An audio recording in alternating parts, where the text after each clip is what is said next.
Oke sahabat Ubi Nongkrong, hari ini kita mau ke Xizhou Ancient Town. Jadi masih di kota Dali, China. Kita mau explore Xizhou Ancient Town. Mantap. Oke, adapun mapnya seperti ini kawan-kawan. Jadi kayaknya kita harus menggunakan buggy atau kereta gitu ya untuk masuknya melalui sini. Site a car station car. Jadi kita harus beli tiket di sini. Seperti ini. Mungkin baginya seperti ini kawan-kawan.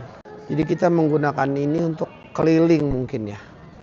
Oke, jadi kita mau explore Xizhou Ancient Town di Dali, China. Kita udah beli tiket seperti ini kawan-kawan. Jadi menggunakan mungkin bagi ini ya. Ini nanti kita mungkin akan keliling ngelihat seperti apa suasana lokasinya. Mantap. Kita udah siap-siap naik bagi. Kita mau explore Xizhou Ancient Town. Jadi kita mau explore Xizhou Ancient Town ini. Jadi ini kayak kota tua juga kawan-kawan. Oke, kita udah mulai jalan. Kita mau keliling kota tuanya nanti kawan-kawan. Kita masih di lokasi parkiran di sini. Wow, panas tapi udaranya dingin ya. Masih di lokasi parkiran. Jadi kita akan diajak keliling-keliling naik bagi. Oke sahabat Ubi Nongkrong, sebenarnya kita dapat kayak gini yang di kuping, tapi karena berhubung bahasanya bahasa China, jadi kita nggak dikasih. Jadi percuma juga kita pakai kalau kita nggak ngerti ya, seperti yang di kuping ini kawan-kawan. Nah ini adalah suasana kota tuanya. Oke, agak macet juga ya. Jadi ini kayak apa ya? Kayak di jalan biasa, tapi ini kota tua kawan-kawan. Dan kita harus menggunakan bagi ini. Karena kalau jalan kaki itu bakalan capek banget, muter-muter ya. Nah harganya itu per orang 80 yuan. Sama aja sebenarnya kota-kota tua begini nih. Ini ada apa ini? Buat naik kuda kayaknya nih lapangan ini. Suasana kota tuanya.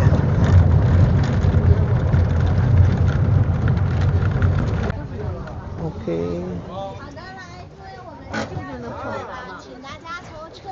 Oh. Nah kita disuruh turun. Oke, kita akan dibawa masuk ke dalam sama dia. Jadi kita kayak ikut tour gitu ya. Ini rame juga yang ikut. Jadi guide itu di depan. Xizhou Ancient Town adalah sebuah kota kuno yang kaya akan sejarah dan budaya. Terletak di utara Dali, Provinsi Yunnan, Tiongkok. Kota ini memiliki sejarah lebih dari 1000 tahun dan telah menjadi pusat budaya politik dan ekonomi di tepi barat Danau Erhai di masa lalu.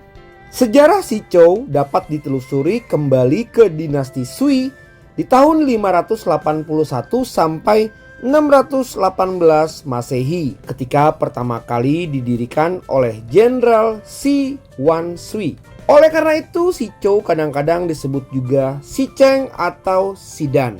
Pada periode kerajaan Nanzhao di tahun 738 sampai 937 Masehi, Xizhou menjadi sangat penting. Kota ini terletak hanya beberapa kilometer dari ibu kota politik dan militer kerajaan Nanzhao dan mendapatkan manfaat dari keahlian arsitektur dan teknik kerajaan. Selama era ini, Xizhou berfungsi sebagai benteng militer dan istana sementara bagi Raja Nanzhao. Bahkan istana kerajaan pernah didirikan di Xizhou dan kota ini dinamai Dali. Berbeda dengan Dali yang sekarang. Jalur kuda teh atau teh horse route yang terbentuk pada abad ke-8 memiliki pengaruh besar pada masa depan Xizhou. Xizhou adalah pos perdagangan penting di jalur ini, menjadikannya pusat perdagangan dan ekonomi yang makmur. Selama dinasti Ming di tahun 1368 sampai 1644 dan Qing di tahun 1644 sampai 1911, Sichou berkembang pesat dalam bisnis dan perdagangan di jalur kuda teh. Pedagang-pedagang dari Sichou membentuk Sichou Bank atau kelompok Sichou yang sangat berpengaruh di wilayah Dali. Dikenal karena kecakapan bisnis mereka. Sichou juga dikenal sebagai pusat akademik selama Perang Dunia Kedua. Huazhong University direlokasi ke Sichou dari Wuhan untuk menghindari pendudukan Jepang yang memberinya julukan Cambridge of the East, Yale in China.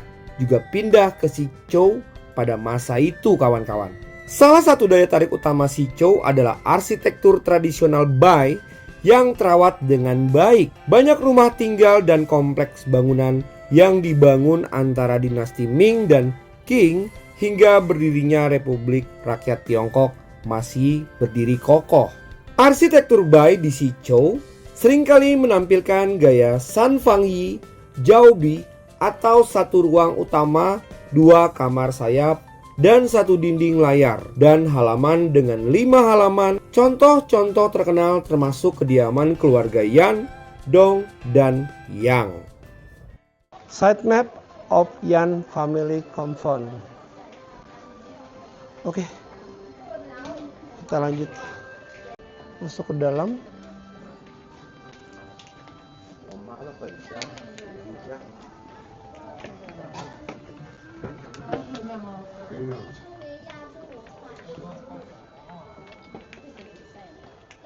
Sichou adalah tempat di mana budaya Han dan Bai berbaur. Seiring sejarahnya, masyarakat Sichou sangat menghargai identitas budaya daripada etnisitas. Teman-teman bisa melihat perpaduan ini dalam arsitektur tradisi dan kehidupan sehari-hari. Saat ini, Sichou Ancient Town adalah tujuan wisata populer di Provinsi Yunnan. Menarik pengunjung yang ingin merasakan budaya Bai minoritas, melihat arsitektur kuno, dan menikmati kehidupan lokal yang otentik.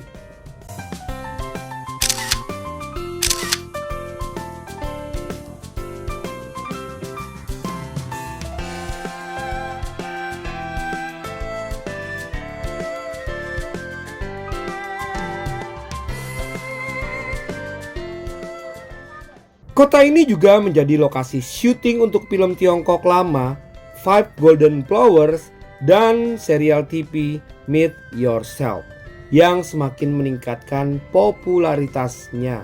Jadi singkatnya, sejarah Sichou Ancient Town adalah sebuah kisah tentang sebuah pemukiman yang berkembang dari benteng militer kuno menjadi pusat perdagangan yang makmur dan hub budaya, serta pendidikan dengan warisan arsitektur Bai yang unik dan perpaduan budaya yang kaya. Meskipun pria telah meninggalkan pakaian tradisional Bai dalam beberapa dekade terakhir, banyak wanita masih mengenakan hiasan kepala khas yang bentuk bahan dan warnanya selaras dengan puisi pendek tentang keindahan alam lembah Dali. Angin, bunga salju, dan cahaya bulan masing-masing digambarkan secara simbolis pada hiasan kepala wanita Bai. Suku Bai secara tradisional mempraktikkan organisasi masyarakat matriarkal yang masih terlihat jelas dalam arsitektur dan peran gender sosial tertentu mereka. Di bawah atap banyak pintu masuk megah rumah dan bangunan.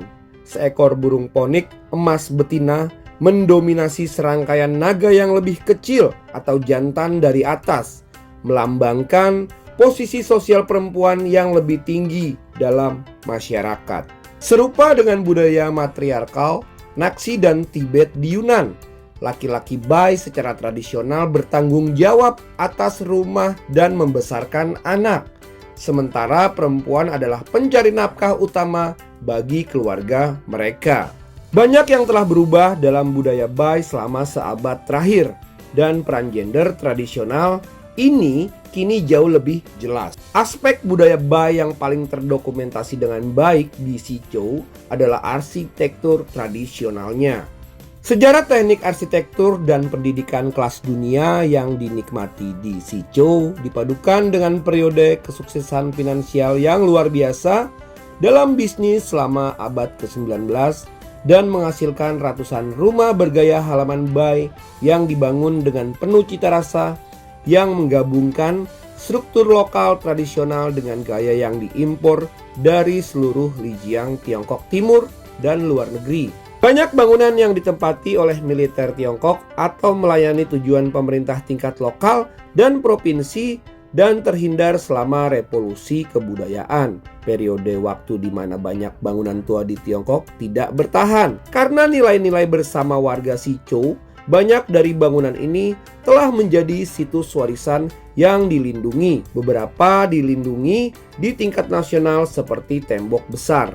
Atribut ikonis dan penting dari arsitektur bay adalah penggunaan dinding putih besar yang memantulkan cahaya pada rumah-rumah di halaman rumah-rumah yang lebih mewah. Seringkali menjadikan satu dinding sebagai dinding pemantul cahaya, sementara 3 dinding lainnya berfungsi sebagai ruang keluarga. Dinding pemantul cahaya ini memiliki tujuan praktis dan simbolis. Warna putih menciptakan ruang yang lebih terang di halaman, terutama di sore hari. Dinding pemantul cahaya ini biasanya menghadap ke arah barat di Sichou untuk memantulkan roh jahat yang berdiam di kediaman Danau Erhai dan memantulkan keberuntungan serta kemakmuran ke ruangan di seberangnya yang dianggap sebagai ruangan terpenting di halaman. Rumah keluarga Yan adalah salah satu contoh terbaik arsitektur tradisional suku Bai di Yunnan, China. Dibangun pada akhir dinasti Qing sekitar abad ke-19, rumah ini dulunya adalah kediaman keluarga Yan, salah satu keluarga pedagang dan politisi paling berpengaruh di Sichou. Sejarah dan latar belakang keluarga Yan. Keluarga Yan adalah keluarga kaya dari suku Bai yang sukses dalam bisnis teh, tekstil, dan perdagangan. Di jalur teh kuda kuno atau Ancient Tea Horse Route, mereka juga terlibat dalam politik lokal sehingga rumah mereka dibangun dengan kemewahan yang mencerminkan status sosialnya. Setelah revolusi komunis, rumah ini dialihfungsikan menjadi museum untuk memamerkan kehidupan bangsawan masa lalu. Rumah keluarga Yan memiliki ciri khas arsitektur 3 room and 1 screen wall, yaitu satu pintu gerbang megah diukir dengan motif bunga, burung, dan simbol kemakmuran terbuat dari kayu dan batu dengan atap genteng khas Bai. Yang kedua, 3 pavilion utama atau ruang depan untuk menerima tamu, bisnis, dan pejabat. Ruang tengah tempat sembayang leluhur. Ruang belakang atau living quarter, kamar tidur, dan ruang privat keluarga. Yang berikutnya, screen wall. Dinding putih besar di halaman depan berfungsi sebagai penangkal roh jahat, kepercayaan Feng Shui, pemantul cahaya untuk pencahayaan alami. Oke, di sini jualan makanan juga. Ini kulit babi.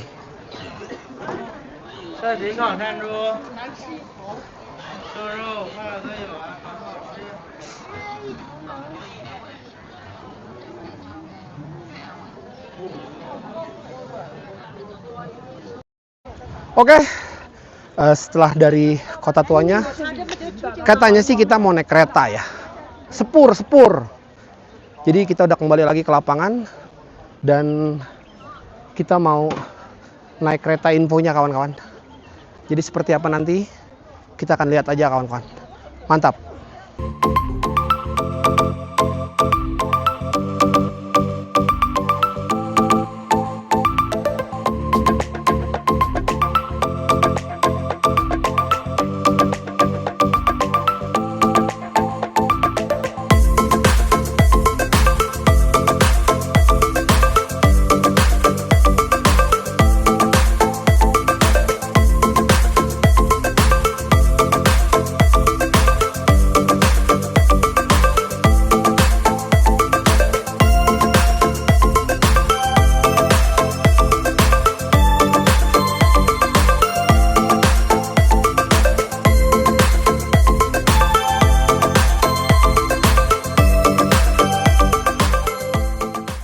Oke, dari lapangan ini kita menuju ke sini untuk naik kereta katanya. Nah, mungkin keretanya seperti itu kawan-kawan. Di sebelah sana itu. Oke, keretanya seperti itu kawan-kawan.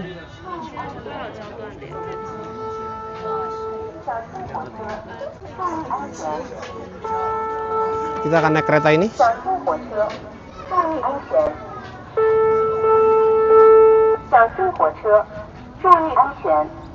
Jadi mungkin akan muterin lapangan ini kayaknya.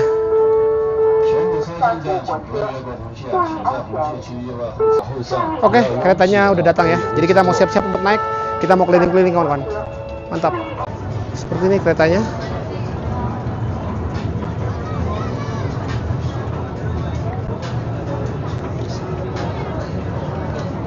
Oke sahabat Hobi Nongkrong, kita udah di dalam kereta dan kita mau keliling-keliling. Seperti apa nanti suasananya kita akan eksplor kawan-kawan. Mantap.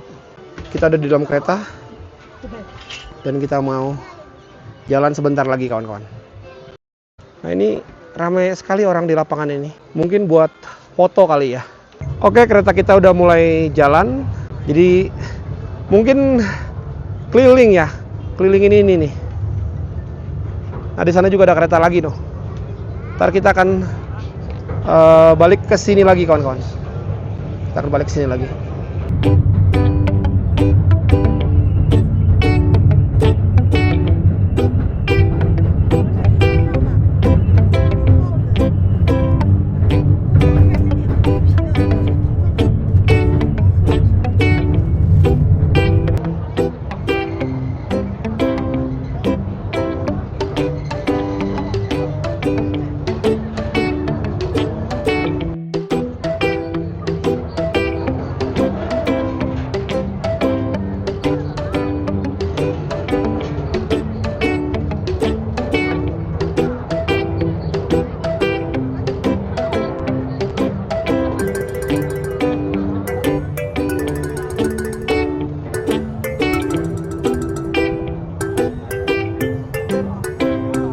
Ini orang pada foto ini.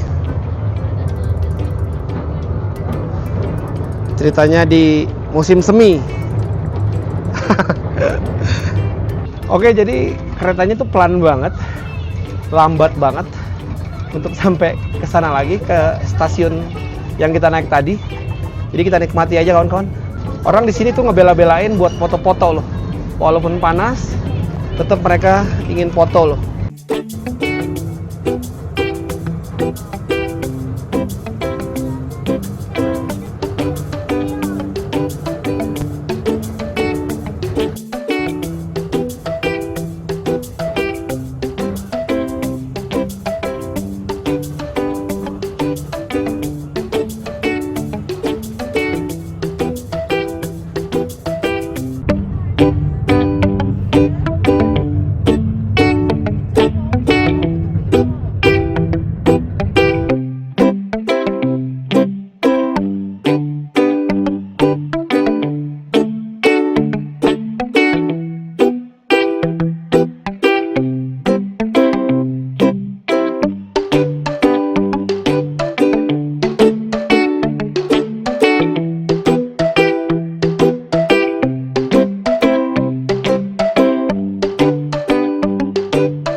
Itu aja keliling-keliling kita di spur atau di kereta ini. Jadi agak pelan dan kita sebentar lagi sampai stasiun. Oke, kita udah sampai di mana tadi kita naik. Nah, di sini kita pencet tombolnya. Oh, nggak bisa ya? Oke, kita turun kawan-kawan. Oke, sahabat Ubi Nongkrong, itu aja vlog kita di Sichou Ancient Town. Jadi ini wilayahnya masih di Dali, di negara China kawan-kawan. Oke, ikutin terus vlog Ubi Nongkrong. Kita akan review tempat nongkrong asik, tempat nongkrong santai, dan tentunya tempat nongkrong nyaman. Tetap semangat, mantap.